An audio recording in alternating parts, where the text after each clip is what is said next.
Hello gang, welcome back to another edition of Earl's Classic Cars, where today we've gone and we've done a thing. We did it on the spur of the moment. Actually, we did with a little bit of forethought in mind. With my son actually going off to get his master's degree at a college in Canada, we didn't want to take his 2006 Dodge Charger rear-wheel drive, 5.7, you know, all that horsepower that's literally absolutely no good in cold weather, snowy weather, and really bad with all the salt that they have to use up there. So what did we go and do to help him out? Stay tuned and see. Here it is in all its glory, a 2007 Ford Focus, and I'm talking the basic of basics. Yes, it's got a very small engine in it. I'm not even sure if it's a 2-liter. We've got to check it out. But it's got a 5-speed, manual windows, manual door locks, and but it does have air conditioning, and it does have a radio.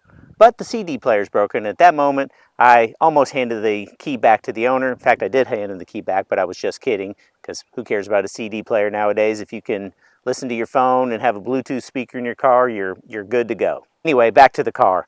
We spent a grand total of $800 buying this car. So did we get a good deal, or did we get ripped off? We're depending on you in the comments to tell us, did we get a good deal on this 2007 Ford Focus? Well, let's review everything about it, and then you let us know what you think. Just to start off, nice big old dent here, some rust, some paint peeling off, big old dent here in the side, scratches all over it, fog lights missing. I'm not sure it actually came with fog lights since this is such a basic model, but there's obviously the buckets or the holes for the fog lights. Basic wheels. Tire tread getting a little thin. It's been about 45,000 miles since the tires were put on it. Come down the side here, more of a dent. Cause these dents? Well, 2 owners ago, this car, the guy was driving it to work and a deer jumped out in front of him. Luckily, it kind of skimmed off the front, hit the side, spun around over here, and then kind of dented this area. But overall, you get to the back side, this thing looks really pretty good. Overall, just a little ding here. Again, just basics. So let's get inside and take a look at what we see inside. As we said in the intro, real basic interior. Oh boy, the infamous MP3 player, which doesn't work. Got air conditioning. There are some issues with the air conditioning. The previous owner said there was some high side pressure issues. Need to make sure it's got enough Freon and everything in it for the summer. It's a basic 5-speed, basic emergency brake, but no other electronics in this thing whatsoever. That's bad, but that's also good. Why? Because no electronics means nothing can go wrong. If you think about today's cars and it being 2025 and all the issues everybody's having with their electric cars or their new cars in the last 5 years, we won't have that issue with this car.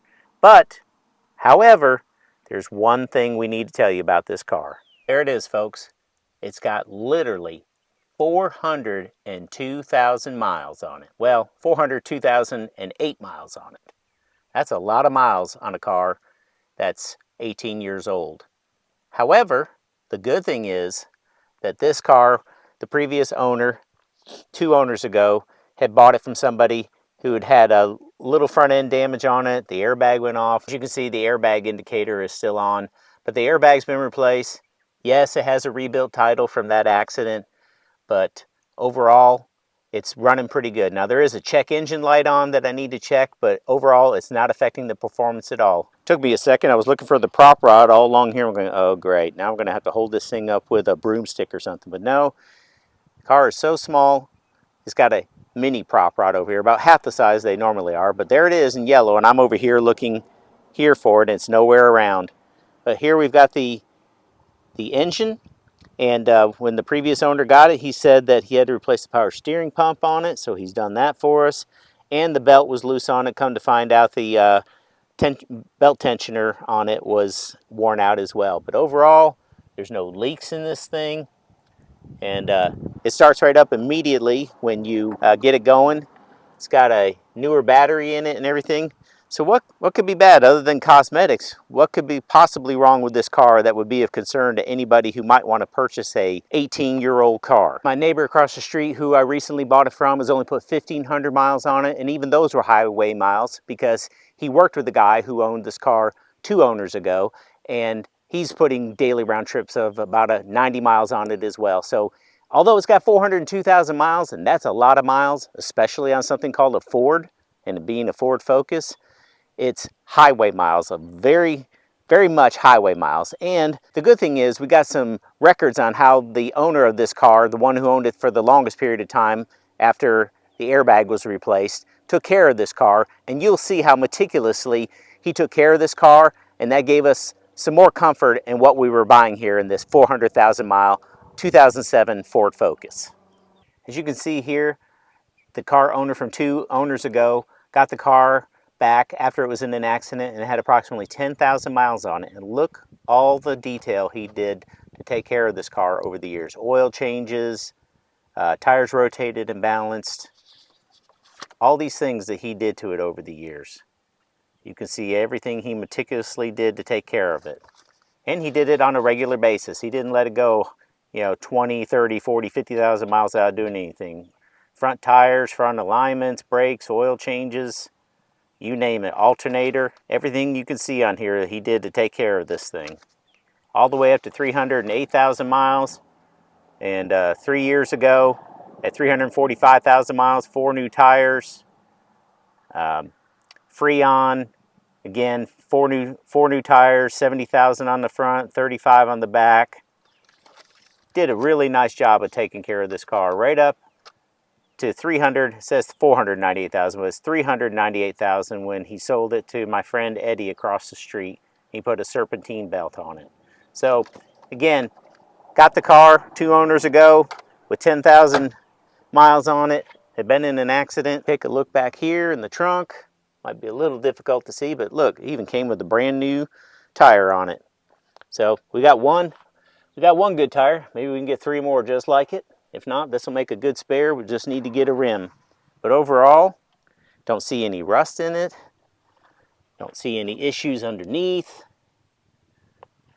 It just looks like we got ourselves, hopefully, a good deal. Again, 400,000 miles can make you nervous. Certainly makes me nervous when you think about a Ford Focus with 400,000 miles on it. But considering the vast majority of the miles are highway miles, that makes me feel much better about the situation. Take a look at the oil, see what this looks like. This is the first time I've seen it.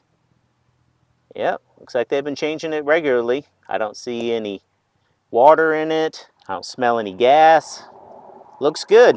Looks like, again, good situation. So let's give it a start up and see what it sounds like, see what you think. All right, we're gonna go ahead and give it a start up, and you guys keep an eye on the exhaust for me and let me know if you see any smoke.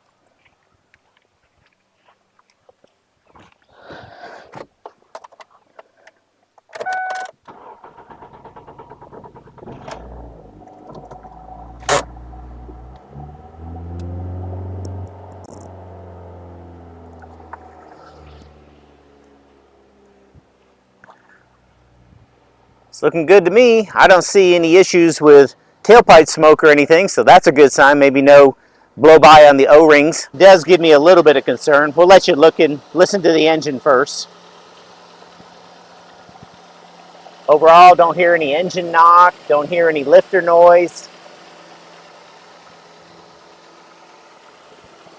Just sounds good. Idles right down, no issues. I do have to say that one thing that concerns me a little bit, I think you heard it when we first started up and we were back there looking at the exhaust, is that it idles pretty high on startup when it's cold, but then it calms right down as you hear it now and no issues. Is that something that we should be concerned about, how high the idle is at start? Is that something we can adjust?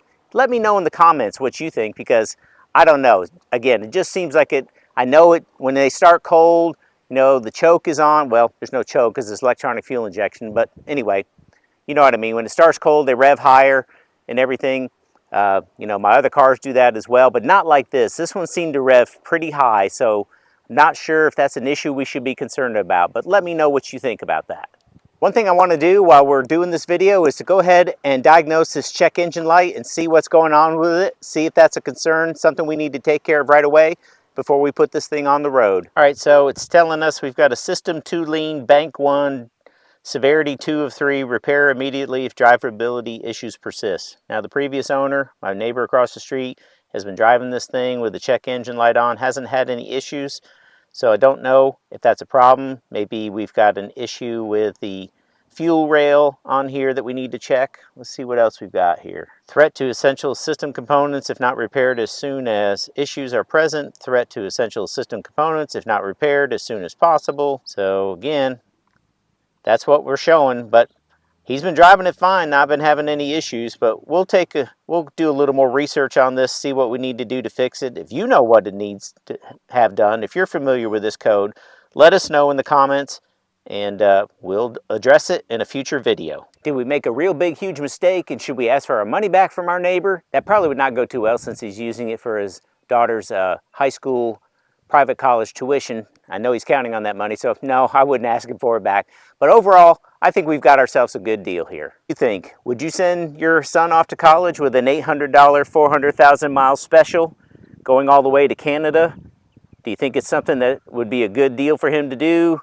That's something he can rely on when he's up there this winter and has to have it for transportation? I'll tell you this much, a front wheel drive Ford Focus with some snow tires on it. I know we'll have to put some snow tires on it when he gets up there for the winter.